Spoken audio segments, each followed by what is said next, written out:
another episode of the Grace Family Love Podcast. So obviously, right, things are different, kind of set up a little bit different. No shoes. Yeah, a little I don't know if we're a little too relaxed, but welcome to our home. We're family, I guess. So, things are different. It's been, a couple of months? It's been that long? No way. I don't know, I'm guessing, but I think so. I think closer to 2 months since we've uploaded anything. I'm sorry. That's my fault, guys. That's my fault. No, I think that sometimes you need to take a break, and for whatever reason. So, for those that have kind of been following us so far, things might look different, obviously, right? So in your mind, even with the setup, like, how do you feel with the change? I feel good because I feel like, I don't know about like other people, but I don't like to be constantly like talked at. I don't, and one of the things that I love to do with my stories is like, I like to make people feel like they're part of my everyday and just a part of my life. And doing this, like this, being even able to be barefooted, because right now you can't see, but I'm like, they're gonna go look for the video and they're like, I want to see what the heck. Yeah, if you go on YouTube, you can see. But we had to get different couches or seats because I couldn't sit. I can't sit on my butt. For those that are new here, I have back issues, and I just got injections not too long ago, and now I'm going to have surgery next month. So definitely I'm not going to be able to sit.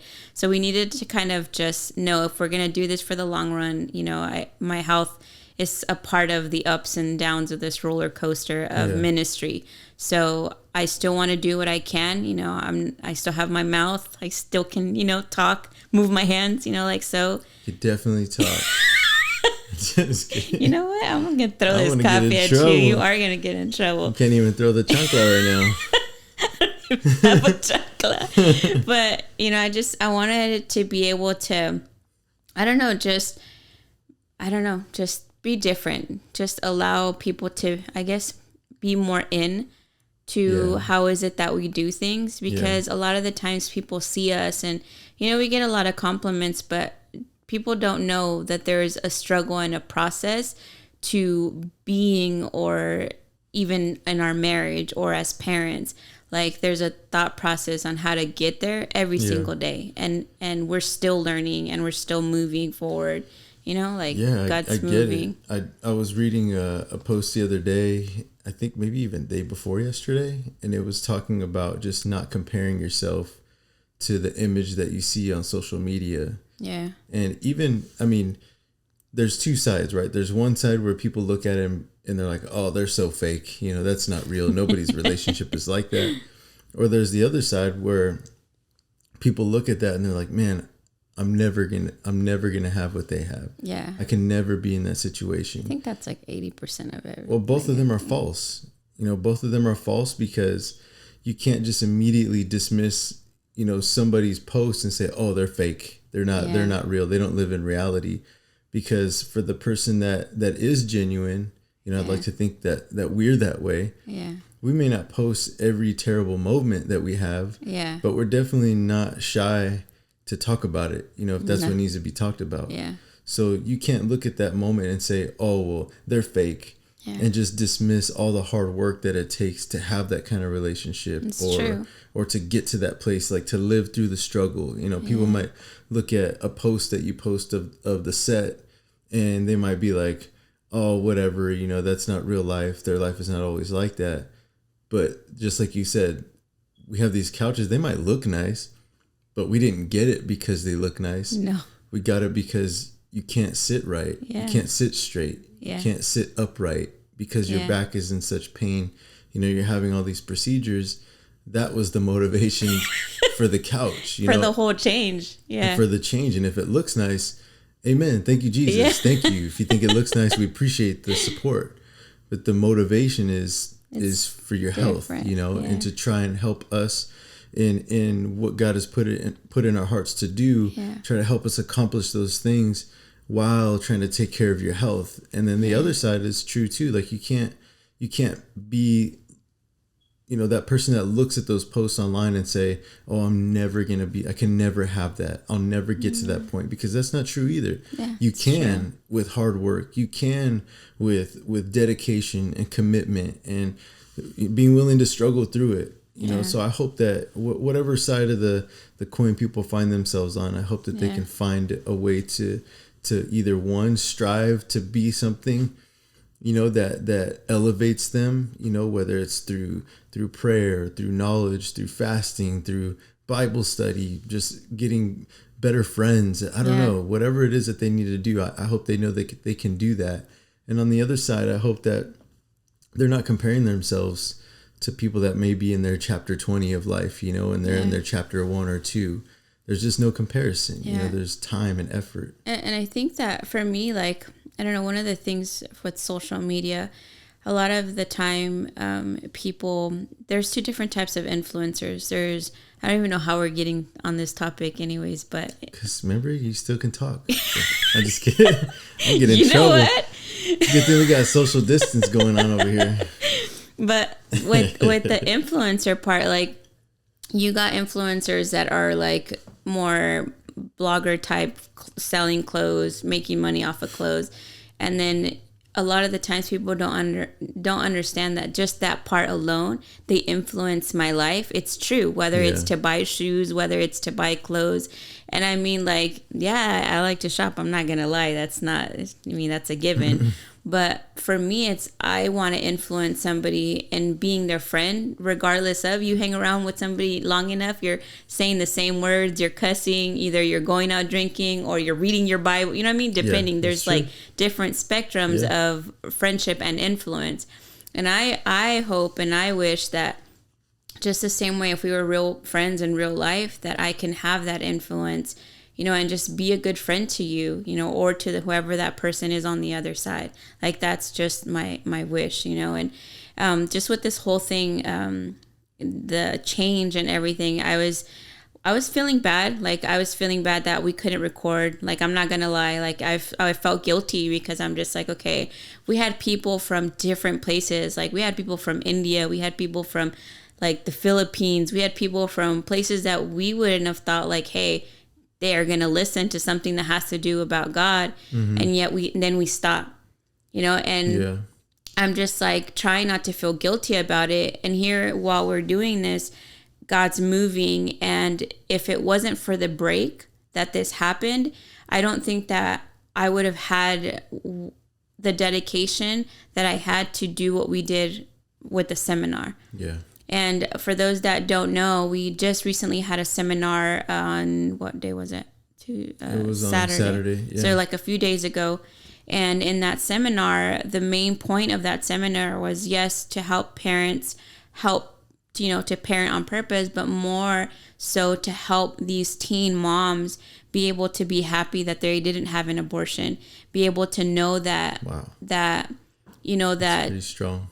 Yeah, that it's okay that they chose life, to know that they're not alone, and I think that if I would have sat there and wallowed on the fact that we couldn't record, I would not even feel like, okay, I could still be a help, even in the midst of all of this stuff going on, so I think that sometimes God puts a break on us or a pause, whether it's with jobs, whether it's with, like, it doesn't matter what it is, but if you kind of just take the moment to just like wait in it, I guess, patiently, like, God shows you then later, this is why you were breaking. This is why I made you break. You know what I mean? Yeah, that's pretty significant, because I know sometimes in life, I'm more on the side of, like, I always have to be doing something.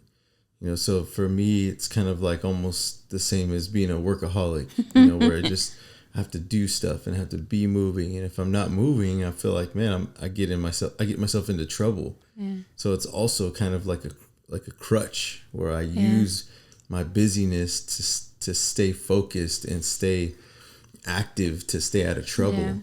Yeah. And now that, you mentioned that, everybody kind of has that place that they need to find where they can have that peace or have that relationship with God. So sometimes for me, I'm like, okay, well, as long as I'm still moving, God is going to bless me. God can do something with what little I have, as long as I'm using it, whether it's a little or a lot. He can multiply. He can do a miracle. He can push me further. He can take me farther. He can make things stretch. Like, he can do it. But then there's this concept for people like myself that's a struggle, is that this idea that to be still and know that I am God.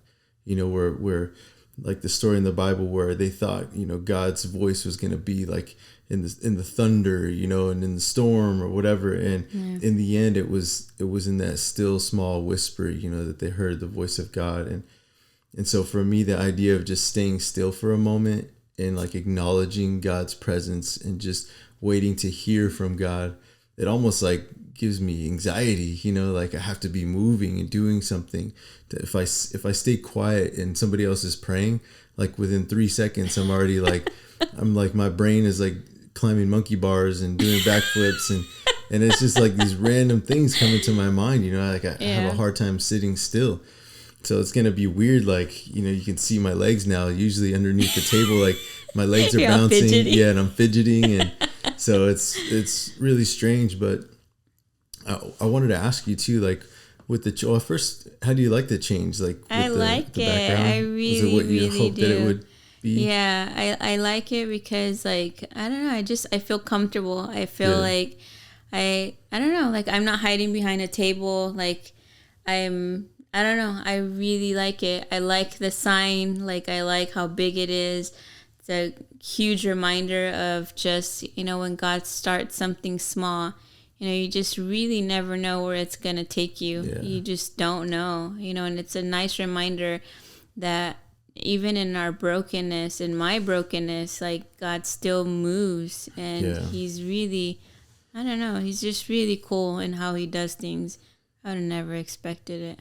So what about like during the break, what was it that you felt helped you prepare? Like, do you feel like looking back, that break was absolutely necessary?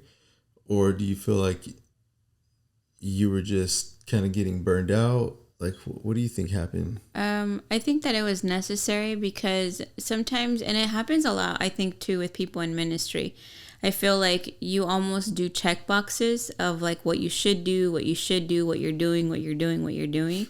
And then you almost miss the mark. And what I mean by miss the mark is that you're not waiting to hear those whispers. And in order to hear somebody whisper, there can't be a lot of ruckus going on. Yeah. You have to be still. And sometimes, I hate to say this, but you're only still when you're in pain, because you're just still, you're quiet, you know, there's not a lot of going on. You're just like, not that you give up already, but you're just kind of more vulnerable, you know? So for me, if I'm moving constantly, regardless, even if I'm hurting, if I'm keeping busy, then I'm not thinking about the pain. But if I sit there and just think about it, or I'm feeling it, then it gives God the opportunity more to kind of help me through it. You know what I mean? I don't know if that makes sense. Yeah. So it helped me to be able to know what the next step was. And I feel like this whole thing with GFL, like, a lot of the times people, I've seen people like be on social media or be on this natural high of things, and then all of a sudden they like disappear, and then they're just like, what the heck happened? Like, why they had everything, you know? But that's not the thing. Like, it's not just what you see in front. There has to be like a fulfillment that you're doing the right thing, that God's leading you in the right place in order to feel like, okay, this is right. And for a little bit, that just checking off the boxes of just doing episode behind episode, like, it wasn't doing that for me. It wasn't fulfilling my heart. Counting the numbers, counting the episodes. You know, like, so it wasn't doing that for me until now that we did the seminar. Now it's just like, okay, my cup is full. Like, now you have something to give. Yeah, you know, like. Yeah, I like that. That's pretty cool. Well, you know, generally our whole idea behind the podcast, you know, for those that maybe this is your first time, you know, with us, our podcast is really about how to reach people that are in a situation that are like ours, right? Yeah. Maybe you have a blended family. Maybe you grew up in a very religious setting, or maybe you're like me that it wasn't a religious setting, and you didn't come to faith until a little bit later, and the struggle of having to make that transition. And then now here we are, we get married.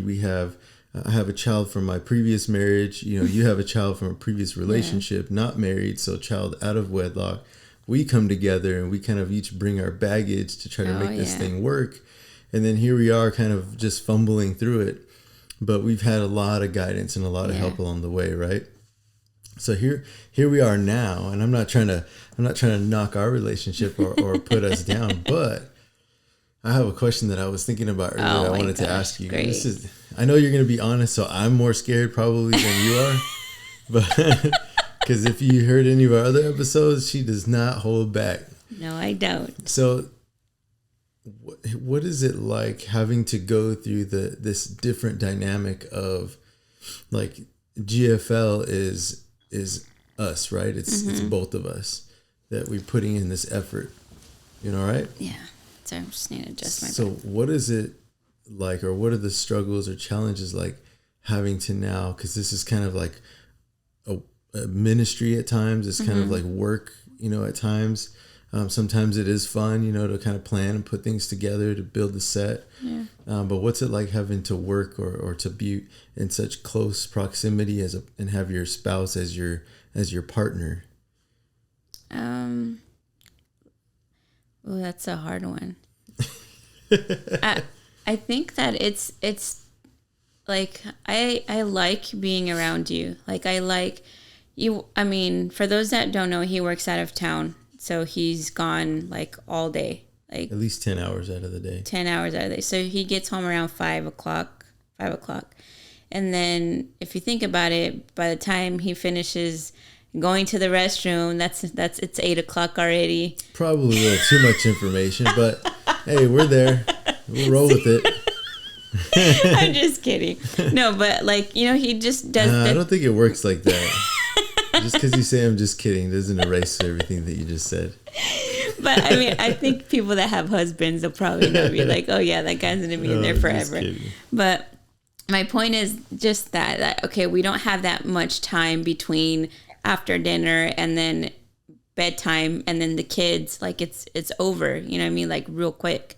So, and then add ministry to it, regular ministry, or if you have to do something, or, like, I want to be able to give you your time too. So this right here, doing anything that has to do with us is always, to me, it's like, it's date night, even though it's not date night. Yeah. I mean, because I get to hang out with you, and I really do like that. It's difficult because we're both really different. Like, for those that don't know, I'm the crazy, very free spirit. He's, like type A type of person, very, like, he has to have his ducks in a row. Right before even this podcast, he's like, okay, so what's the plan? I'm like, oh, there's no plan. He's like, wait, what?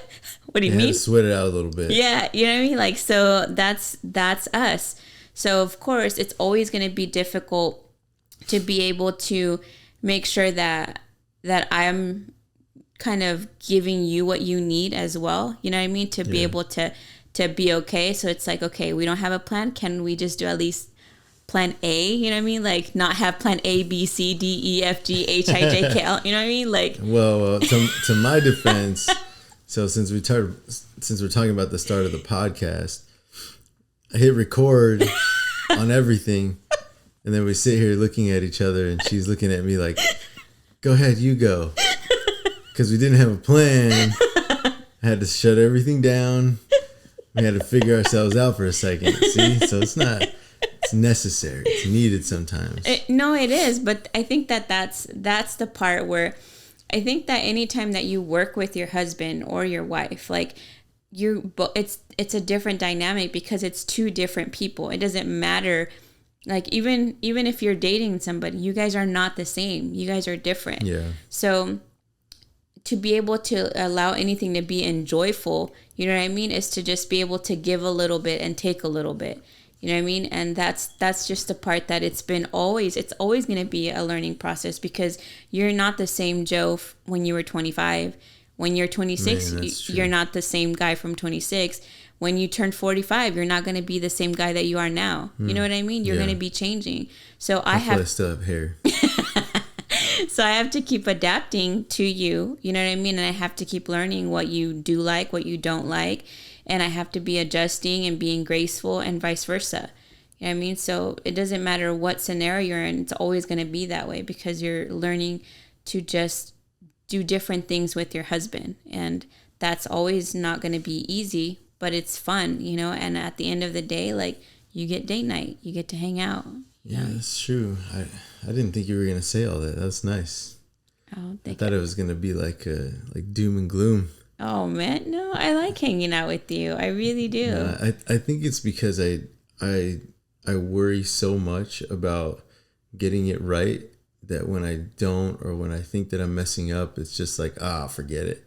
I messed it all up, you know, or here it comes. Yeah. You know, it sounds like you're having fun, but tell me what you really thought. You know, like that kind of stuff. Like, it's always like I'm beating myself up, I guess. And what's weird is that, you know, at work, I feel so, I guess, I don't want to say like I know exactly what to do, but you get like in a routine or a groove where you can say, okay, I'm going to go to work and I'm going to fulfill this purpose. Yeah. And when you're able to do that, at least mentally, it feels good, like you've accomplished something, or I know I'm going to get paid. So there's a reward system, you know, for your sacrifice or effort. Yeah. And then I come home and it's like, I'm not really the boss, you know, like like kids. The other day when I was just like, you're the boss. You're like, no. Yeah, not really the boss. But at work, you know, I know what my purpose is. I know what my role is. And I get to get in there and I get to take care of that. Yeah. And there's a sense of security because I'm sure that I'm going to work to do this thing, whatever that is, you know. And getting home, it's like, okay, well, I don't know if I'm going to get it right. You know, I don't know if today, you know, did I hit the mark? Did I reach the goals? Because with the kids and with you. So wait a minute, or so real quick, because that's probably the first time that I've heard about that. So do guys do that? Do guys go home and even though, because you telling me that, I'm just like, wait a minute, you actually think that? Like, it doesn't seem like you think that every day. So guys actually go home and think like, man, you know, like, am I doing it right? Like, are worried about just, I don't know, like, well, you know what I mean? Yeah, and I think I'm only saying it out loud because I'm just kind of messing with the idea in my own head right now. But I know what the immature side definitely is like. And before I got to this stage, you know, in my thinking, the immature version of who I was like, well, I don't want to go home. It's easier to stay busy because I'm probably just going to go home and get in a fight. I'm probably going to go home and get yelled at for what I do wrong. I'm probably going to go home and I'm going to get nagged at for the things I can't control. You know, so it's easier for me. I might as well do overtime because at least I know what my purpose is and I can hit the mark every time because this is my purpose for going to work. And you do a good job and people say thank you. You do a good job. People say, man, I appreciated that about you. Or, hey, good job today. Or maybe you finished the job. You know, you had to, you know, pour some cement, you know, and it came out the way it was supposed to, or you had to fix that car and you got it running. You accomplished your task and what you set out to do. And there's a reward in that, a sense of fulfillment. But then you get home and it's just like, where have you been all day? What do you think is going on? It's about time you showed up, you know. Man, I have to tell you again. Like, how many times do I have to tell you? Yeah, it's true. The wives are stressed out. You know? Yeah, like exactly. They're stressed out. They got babies. Probably. Well, I'm not knocking them. I'm just saying the idea that you're knocking it out of the park at work because you know what your role is. You know exactly what's expected of you, so you fulfill that role. And then you go home and you don't know what's expected of you, and even in your best attempt, you feel like you still get nagged at, and so it's like, well, what the hell am I even trying for then? That's true. You know, so that was the immature side of me that would rather avoid that by doing overtime or staying busy or going out and doing something else. And so I think a lot of people find themselves in that situation where, fast forward, you know, I've had a lot of help and a lot of growth to get to where I am now, to realize like, okay, well, how do I hit the mark? You know, because you can't compartmentalize everything. You can't say, okay, every day I'm going to spend 10-15 minutes with each child, and then 20 minutes just with my it's wife. all mixed up. You can't do it that way. It's impossible. Yeah. Right. So you can't punch in with every single person and try to do that every single day. It's exhausting. But instead, you find your moments that you can give quality time. It's not just quantity, but quality. Maybe today Lily's like, Dad, can you play with me? And I say, yeah. And there's other days where she's doing her own thing and she's having a blast playing in her room. I don't want to disrupt the time that she has either. Or maybe the kids, they want to go out and go to the movies or something. That we can't do that every day, right? But we take advantage of when we can. Do you feel like you became a workaholic? And that's what... So for those that don't know, Joe was... How many years were you married? 4. So the part where he's talking about having overtime, he never did that with me. We never did. He didn't have a job where he had overtime. But I know from his previous marriage, he worked a lot. How many hours did you say you used to work before? Well, it just depended because, we were together total of 8 years, right? Yeah, it's a long time. So it is a long time. Yeah. And so when I was kind of growing up, because it was since I was a teenager, I just became that way. Like it was easy for me to give myself up and just dedicate myself to whatever it is that I was doing. So I worked hard and I played hard, but it was when I was in the military that it was easy. It was easy to be consumed by what I was doing. It was easy to dive in, and even more so because I was good at it, and people gave me props all the time.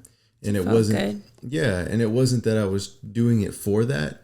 It felt even better because that's who I was, and I was getting praised for it. And so I didn't have to work hard to get it. Working hard was in me, and the reward came because of that. So I just did more of that. And so it was easy. And the problem was that I would always volunteer. Like, oh yeah, I'll stay late. Oh yeah, I'll go on that mission. Oh yeah, I'll go take care of that. And so it ended up ultimately, costing me my marriage. Yeah. Yeah. So, I mean, I don't even know like where we got from here to that, but just, I don't know, like I really feel like, I don't know.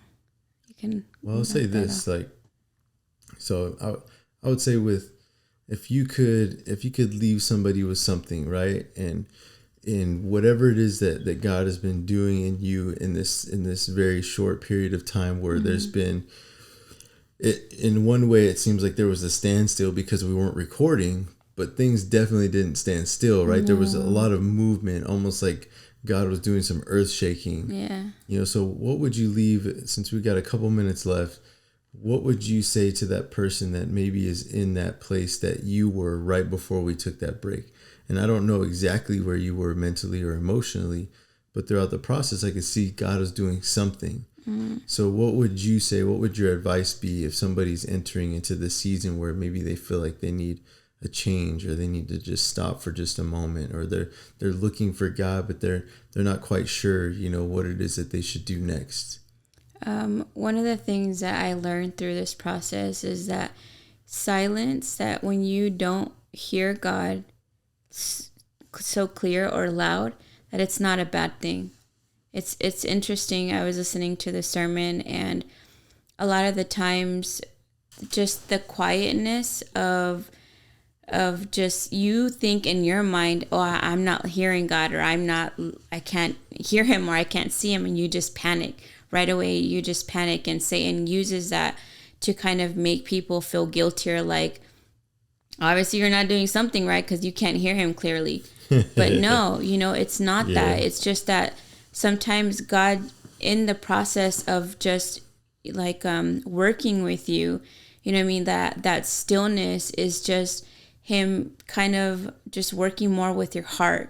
Well, we just want to thank everybody for just taking the opportunity to join us, and just thank you for sharing, just the things that you're sharing, and helping us kind of, I don't know, just using your story, to kind of help us be encouraged and move forward. I really appreciate it. It's nice to kind of just hear you share.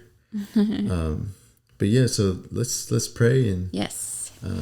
yeah. All right, Lord, thank you for just the opportunity to just share what it is that you're doing through us and all around us. And I just ask that for whoever's listening at this moment, Lord, that you would just give them the encouragement that they need to continue to move forward, that you would just help them to be still if that's where they need to be in this season, Lord, to hear your voice more clearly. Or if you're shaking things up for them, would you just help them place all their faith and trust in you, that you have a plan and a purpose for their life, and that sometimes you just need to sift out what's not for them in this season so that they can move forward in strength and in faith into the next. Lord, I pray that for whoever's listening, that they would just continue to seek you daily. Just help us all be encouraged to want to serve you and know you more deeply. Lord, we just thank you for all that you're doing. In Jesus' name we pray.